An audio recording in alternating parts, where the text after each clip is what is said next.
Hi weavers, welcome to one India Telugu.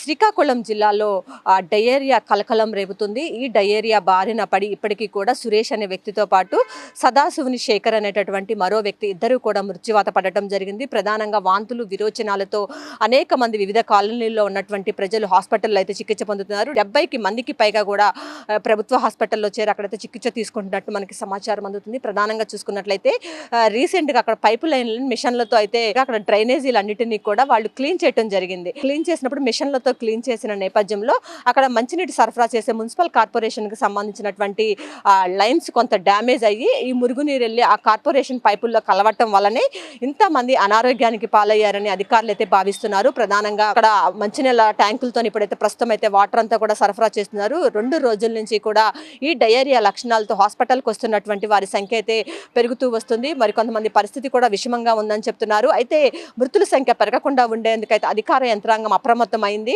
Atchannaidu ఇటు మొత్తం అక్కడ ఉండే పరిస్థితిని అంతా కూడా అక్కడ అధికారులతో మాట్లాడి ఎప్పటికప్పుడు సమీక్షిస్తూ ఉన్నారు.